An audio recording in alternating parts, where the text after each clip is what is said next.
that treaty, international treaty, has never been respected. Why? All those who have signed it behave as if General Jiao Wang-min, who surrendered in 1975 to the communists, represent Vietnam. Since he represents Vietnam, he has surrendered, the affair is closed. But it is absolutely hypocritical, because General Min represents only himself and those who have been accomplices with the US in the beheading of Vietnam.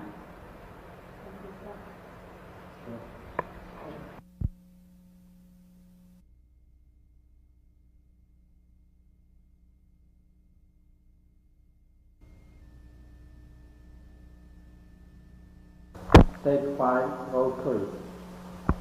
Since the International Treaty of Paris has no other purpose than to assure to Vietnam as a whole, North and South, its right to recover under international guarantee its legitimate power, the Paris Agreement cannot therefore serve as an alibi for another treason. And that treason is to take General Min as our representative, while he is not. And this double treason is covered by the show of guilt complex.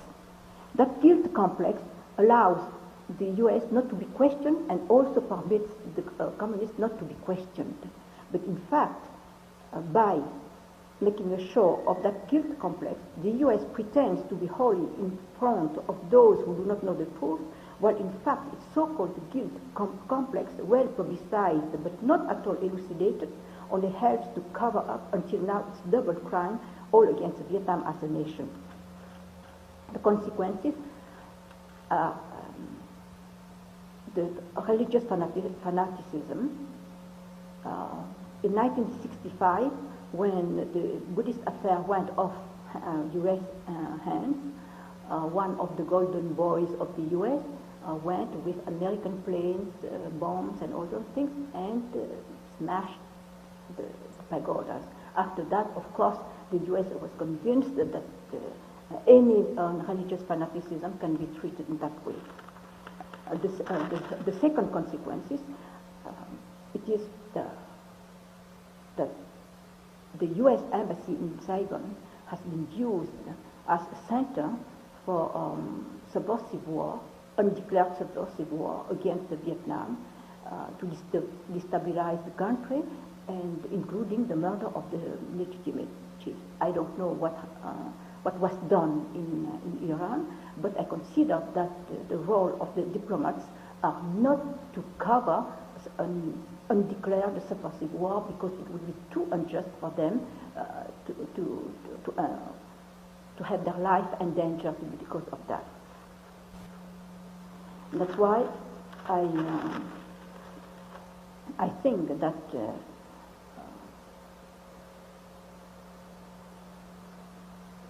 when I hear now that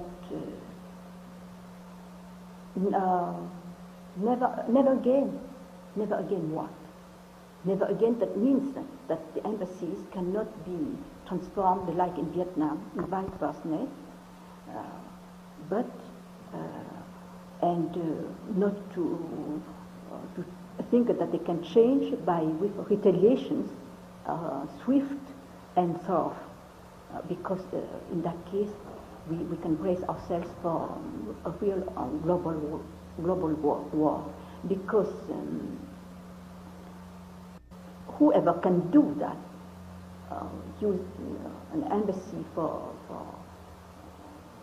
a center of subversive war, but not the US, because you have consecrated your dollars to God. In God we trust. So as soon as the US is incoherent with itself, it will receive immediately the consequences. So now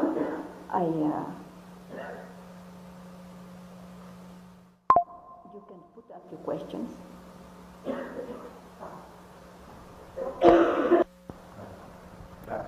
Take 6. The period between 1950. Take 6.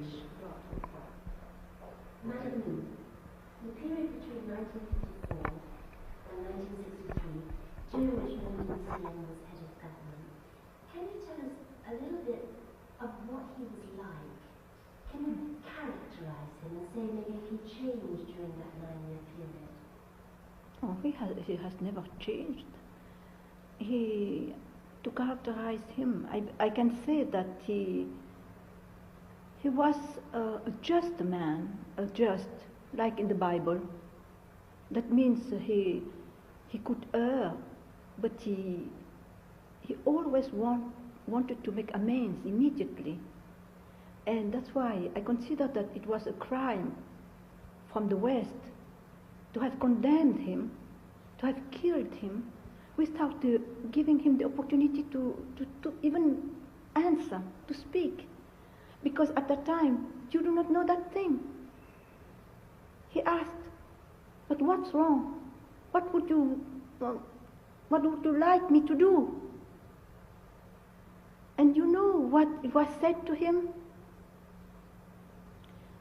The first ambassador, Ambassador Nolting, was dismissed in an impertinent way because he did not go along with the methods of the U.S. embassy at that time. He was replaced by another one.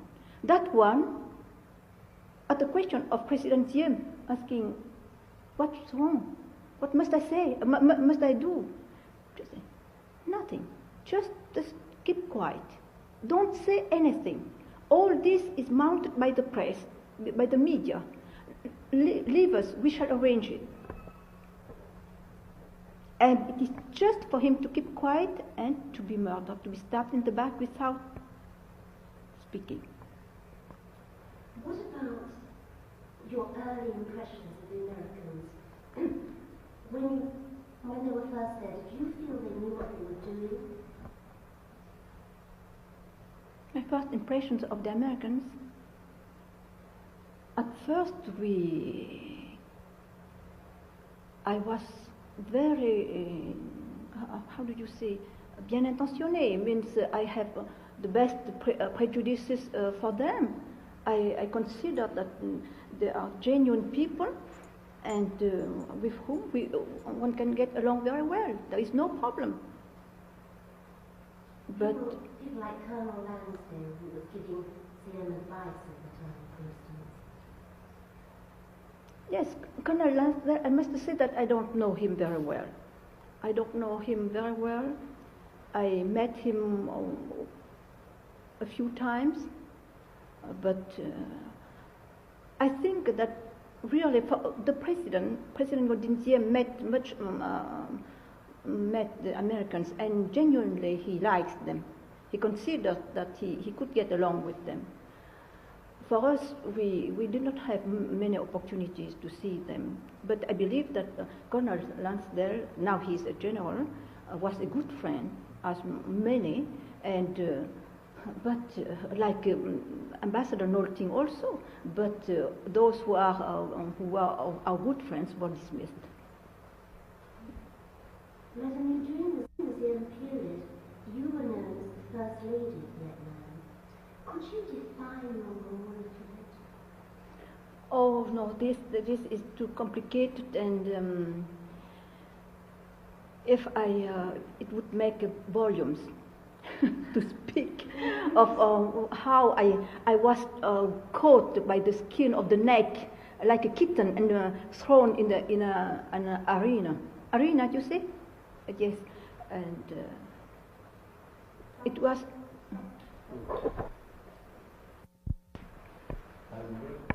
Next, Sam. Madam, during the Siem period, you were known as the First Lady of Vietnam. Could you define your role first? My role?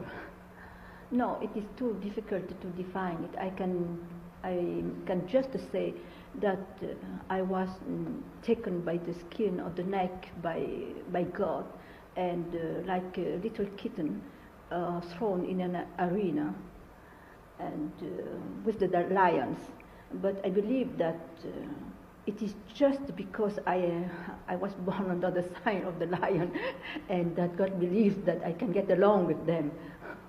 But in fact,